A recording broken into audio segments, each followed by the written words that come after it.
Kita lanjutkan urusan McDonald, di mana dalam video terdahulu ada pertanyaan, McDonald jualan apa? Dan banyak yang menjawab macam-macam termasuk properti, mainan, lifestyle, suasana, dan apapun yang menurut pengetahuan yang kita dapat.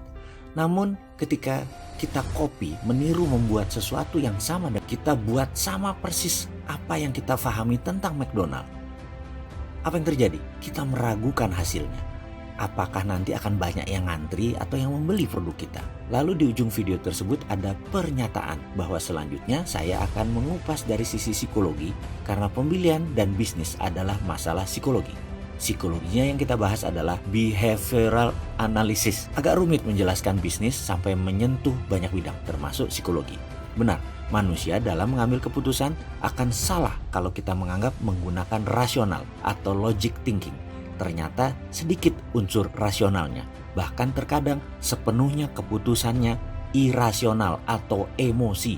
Ditambah lagi kemajuan teknologi informasi saat ini membuat manusia semakin emosional, terutama dalam pengambilan keputusan. Terjadinya pergeseran yang telak, di mana dulu pemahaman pembelian adalah dengan rumus munculnya kebutuhan atau need recognition, diikuti dengan pencarian informasi atau informational search, diikuti dengan evaluasi alternatif produk yang akan kita beli atau evaluation of alternative, kemudian melakukan pembelian dan penggunaan atau purchasing and consumption.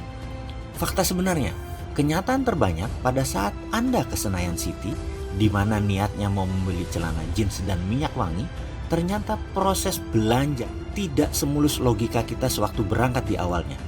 Seberapa sering ternyata Anda pulang tidak jadi beli celana jeans, malah beli baju atasan. Tidak jadi beli parfum, malah beli handphone seri terbaru. Di mana rasionalnya? Apakah ini pengalaman kita semua atau hanya saya? Kembali ke McDonald. Apakah McDonald laku keras karena lokasinya? Atau laku karena Mac buburnya? Atau karena Mac rendangnya? Atau karena Mac chickennya? Kalau secara rasa, semua produk McDonald biasa saja menurut saya. Bahkan lebih enak sate ayam di depan rumah sakit Pertamina atau ayam goreng di restoran Melayu pagi sore. Masih saya bilang lebih enak dan ngangenin daripada paket hematnya McChicken.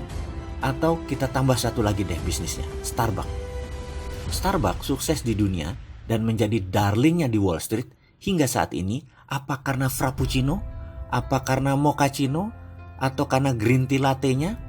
Atau apa karena kopinya yang enak? Tidak, McDonald's, Starbucks sukses dan laku produknya bukan karena apa yang disebut konten atau what to offer atau apa yang ditawarkan kepada pembeli. McDonald's sukses bukan karena makanan. Starbucks sukses bukan karena kopi. Konten adalah sesuatu yang berhubungan dengan rasional kita. Misalnya kita beli sepatu, kita ingin sepatu tersebut kuat, bagus, tahan lama. Kita ingin membeli makanan, maka makanan tersebut harus enak, harus murah, mengenyangkan, atau bahkan makanan tersebut sehat atau tidak. Semua itu berhubungan dengan rasional. Itu adalah konten. Sementara konteks terkait dengan emosi.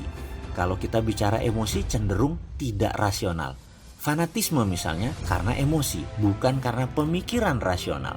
Coba kita lihat, apa hubungannya wanita cantik di samping mobil mewah? Apa hubungannya koboi dengan rokok Marlboro? Apa hubungannya kecantikan body shop dengan against animal testing?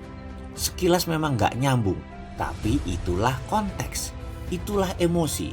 Sekali lagi, McDonald bukan melulu karena makanannya.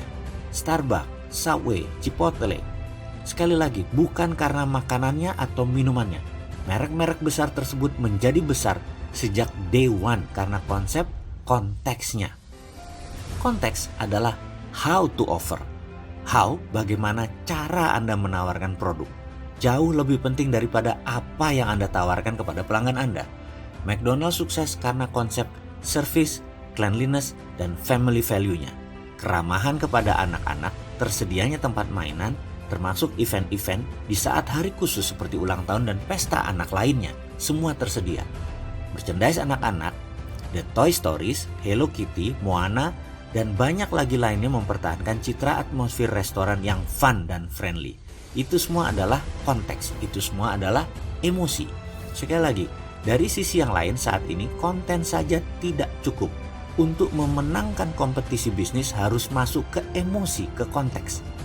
Konten itu sesuatu yang given, sesuatu yang biasa-biasa saja. Kita harus memanfaatkan kekuatan konteks agar memberi value yang unik. Bagaimana membuat konteks dari produk kita? Karena mungkin produk sahabat bukan makanan atau juga bukan minuman, tetapi ada ribuan konten lainnya. Bagaimana behavioral analisisnya sehingga bisa membuat konteks yang menarik? Ini pertanyaan serius yang harus dijawab serius. Kita lanjut yuk.